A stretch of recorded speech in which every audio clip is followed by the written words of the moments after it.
Assalamualaikum warahmatullahi wabarakatuh. Kami dari kelompok 3 ingin mempresentasikan hasil diskusi kami tentang kasus perusahaan Versar Company. Anggota kelompok kami yang pertama ada Hikmah, NIM 17108040012. Yang kedua Vindi Gabriela Purwandari, NIM 19108040096. Yang ketiga Mufti Khairul Anam, NIM 19108040100. Yang keempat ada Ayuna Salsabila, NIM 19108040115. Profil perusahaan Versar Company. Versar Company didirikan pada tahun 1996, merupakan salah satu perusahaan pengemasan di Amerika Serikat. Perusahaan ini terbagi dalam dua bagian utama di setiap unit bisnis, yaitu bagian manufaktur dan bagian penjualan. Divisi kaleng minuman aluminium merupakan salah satu yang terbesar di Amerika Serikat. Dalam industri pengemasan ini, banyak pemain yang ada di pasar Amerika Serikat. Oleh karena itu, pelanggan memiliki banyak pilihan, sehingga pelayanan yang memuaskan merupakan andalan perusahaan-perusahaan ini untuk dapat mempertahankan pelanggannya. Versar Company menggunakan anggaran sebagai alat pengontrol kinerjanya. Anggaran untuk tahun depan mulai disusun pada bulan Mei oleh divisi penjualan. Masing-masing kepala divisi dalam bagian penjualan menyusun laporan mengenai data-data seperti prediksi data-data penjualan, pendapatan, dan lain-lain. Prediksi-prediksi tersebut tidak dibuat secara rinci, melainkan dibuat secara umum saja. Setelah laporan tersebut selesai dibuat, laporan tersebut kemudian diajukan kepada staf riset untuk dilengkapi dan disesuaikan dengan data-data pasar yang sebenarnya. Kemudian dikembalikan lagi kepada manajer divisi untuk dipelajari. Dengan demikian, staf riset perusahaan ini membuat anggaran biaya bagi seluruh divisi yang ada di Versar Company. Sekali nilai penjualan telah diperkirakan, setiap pabrik membuat anggaran berupa keuntungan kotor, pengeluaran tetap, dan pendapatan sebelum pajak. Manajer pabrik bertanggung jawab atas laba yang dianggarkan, meskipun penjualan aktual jatuh di bawah tingkat yang diproyeksikan. Sebelum manajer pabrik mengajukan anggaran pabrik, staf kontroler perusahaan melakukan inspeksi terhadap anggaran tersebut dengan tujuan agar anggaran tersebut sesuai dengan tujuan perusahaan. Dalam Versar Company, sekali anggaran telah diputuskan, maka akan sulit untuk melakukan revisi. Apabila terdapat masalah dalam pelaksanaan kegiatan, perusahaan mengasumsikan bahwa masalah tersebut akan dapat diatasi oleh pihak-pihak yang langsung berkaitan. Kasus permasalahan Versar Company. Yang pertama, perusahaan akan melakukan sedemikian rupa demi memenuhi keinginan pelanggan walaupun mengganggu kegiatan perusahaan. Yang kedua, kurangnya memperhatikan penyusunan dan pelaporan.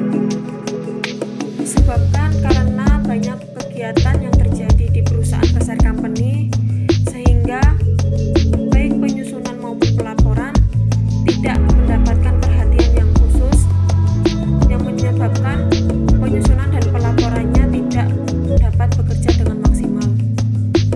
Yang ketiga, perusahaan hanya membuat anggaran penjualan. Di dalam perusahaan Versar Company dibuat bukan hanya untuk anggaran penjualan, tetapi ada beberapa anggaran penjualan yang lainnya, baik dari anggaran penjualan maupun anggaran pemasaran. Yang selanjutnya, anggaran yang dibuat tidak lengkap atau tidak adanya cash budget dan pro forma balance sheet. Yang kelima, tidak bisa merubah anggaran yang telah disahkan. Jadi, setelah anggaran Versar Company yang sudah disahkan, maka tidak bisa direvisi kembali, sehingga sehingga menyebabkan banyak terjadi kesalahan saat membuat laporan anggaran di dalam perusahaan Versailles Company. Pusat pertanggungjawaban Versailles Company. Adapun pusat pertanggungjawaban Versailles Company adalah yang pertama, pusat pertanggungjawaban adalah organisasi yang dipimpin oleh manajer pertanggungjawaban terhadap aktivitas yang dilakukan. Yang kedua, pusat pendapatan. Pusat pendapatan adalah unit-unit pemasaran atau penjualan yang tidak bertanggung jawab atas harga pokok barang-barang yang mereka pasarkan. Yang ketiga, pusat beban atau biaya. Pusat ini merupakan pusat yang bertanggung jawab yang mana inputnya diukur secara moneter namun outputnya tidak ada. Ada dua jenis pusat beban, yaitu pusat beban teknik dan pusat beban kebijakan. Kelebihan dan kelemahan sistem perencanaan dan pengendalian Versailles Company. Untuk kelebihan, yang pertama, anggaran yang kaku. Dalam artian bahwa sekali anggaran telah disahkan, maka akan sulit untuk merevisi anggaran tersebut. Menurut kami, anggaran yang telah disahkan ini merupakan sebuah kelebihan. Dengan begitu, perusahaan dapat berjalan sesuai diubah. Sebaiknya anggaran disusun serelevan mungkin dengan kondisi perusahaan dan lingkungan selama tahun berjalan. Untuk kelebihan yang kedua, adanya inspeksi dari pihak atas perusahaan ke pabrik-pabrik secara langsung yang menurut kami adalah sebuah tindakan yang mencerminkan perhatian atasan kepada bawahannya. Para pekerja mungkin senang apabila dirinya mendapatkan perhatian langsung dari atasannya, sehingga secara tidak langsung akan berdampak pada pekerja yang termotivasi untuk bekerja giat dan taat aturan. Yang selanjutnya yaitu kelemahan. Kelemahan ada 3. Untuk kelemahan yang pertama yaitu anggaran. Anggaran dibuat berdasarkan anggaran yang diajukan oleh pihak lain. Dengan demikian, anggaran tersebut menjadi tidak relevan dengan kondisi divisi. Kelemahan yang kedua, sistem penyusunan anggaran yang berbelit-belit dan terlalu lama, atau disusun dari bulan Mei dan baru disetujui pada bulan Desember. Kelemahan yang ketiga, sistem insentif yang lemah, hanya diukur berdasarkan keberhasilan divisi dalam memenuhi target keuntungan yang dicantumkan dalam anggaran. Insentif ini juga diberikan hanya kepada beberapa orang sehingga tidak memotivasi karyawan level bawah untuk dapat bekerja lebih baik. Sistem diterapkan pada sistem pengendalian manajemen. Organisasi adalah sebuah kelompok manusia yang berinteraksi melakukan berbagai kegiatan secara terkoordinasi sebagai suatu kesatuan tersendiri untuk mencapai cita-cita, misi, atau tujuan. Strategi adalah rencana tindakan umum jangka panjang yang mengarahkan perumusan kebijakan dan program-program tindakan organisasi. Jenis-jenis pengendalian. Yang pertama, pengendalian strategi. Yang kedua, pengendalian organisasi. Yang ketiga, pengendalian tugas. Dan yang keempat, pengendalian manajemen. Analisis SWOT pada Versailles Company. Adapun analisis SWOT Versailles Company adalah yang pertama, strength atau kekuatan yang dimiliki Versailles Company. Konsumen selalu menjadi perhatian utama. Kecepatan dalam menanggapi perbedaan anggaran produksi dengan biaya realitas produksi yang sedang dijalani. Inovasi terhadap campuran aluminium dan baja sehingga menjadi kemasan lebih ringan dan dapat mengurangi biaya transportasi dan memudahkan dalam pembentukan kemasan, pendaur ulangan, dan penggambaran pada kemasan atau kelemahan yang dimiliki Versailles Company. Penyerahan pada laporan bulanan tidak terperinci, sehingga dapat dilakukan markup terhadap biaya-biaya. Anggaran yang sudah disetujui akan sulit untuk diubah kembali dengan menggunakan macam-macam biaya yang sudah dianggarkan dan biaya yang sesungguhnya. Kinerja manajemen hanya dilihat dari laba yang merupakan masa lalu dan tidak dilihat dari kualitas produk. Yang ketiga, opportunity atau peluang yang dimiliki oleh Fairshare Company. 1. Perusahaan tetap harus menimbangkan kualitas dalam standar pengiriman maupun pelayanan agar konsumen tidak beralih ke pemasok lain. 2. Mempertahankan dan meningkatkan kualitas produk, standar pengiriman, dan pelayanan pelanggan agar konsumen tidak beralih ke produsen lain.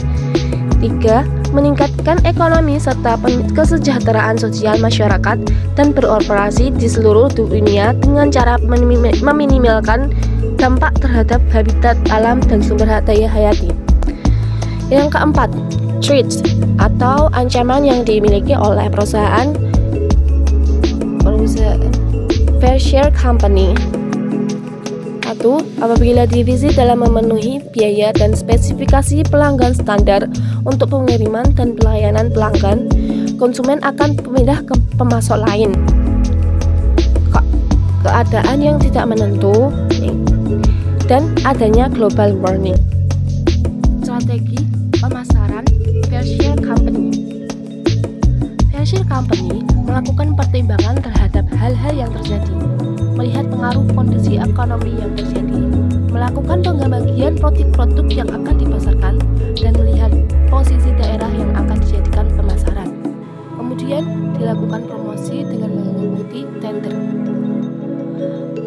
Perusahaan Fairshare Company memiliki 4 sasaran, yaitu 1. Menilai posisi kompetisi setiap divisi dan membuat sejumlah tindakan perbaikan. 2. Mengevaluasi tindakan-tindakan yang diambil untuk meningkatkan peran di pasar atau untuk merespon terhadap kegiatan para pesaing. 3. Mempertimbangkan pengeluaran modal yang diambil atau penggantian pabrik untuk memperbaiki produk yang telah ada atau memperkenalkan produk baru. 4. Mengembangkan perencanaan untuk memperbaiki efisiensi biaya, kualitas produk, metode pengiriman, dan layanan. Adapun strategi pemasaran dari Fairshare Company adalah sebagai berikut. Low cost strategy. Strategi fokus pada penawaran dengan harga yang kompetitif yang digabungkan dengan kualitas produk yang baik dan konsisten, serta pengirimannya yang mudah dan cepat, serta proses pembayaran dan proses klaim apabila ditemukan cacat pada produk yang ditawarkan. 2. Complete Customer Solution Strategy. Strategi ini lebih menitik beratkan pada pembinaan hubungan jangka panjang yang baik dengan pelanggan. Kualitas, keunikan, dan kelengkapan pelayanan menjadi prioritas utama. 3. Sistem Lock-in Strategy.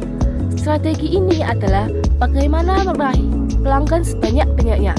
Perusahaan melakukan promosi yang sebesar-besarnya dan menerapkan diskon yang besar untuk produk utama, tetapi memperoleh margin yang besar pada produk dan servis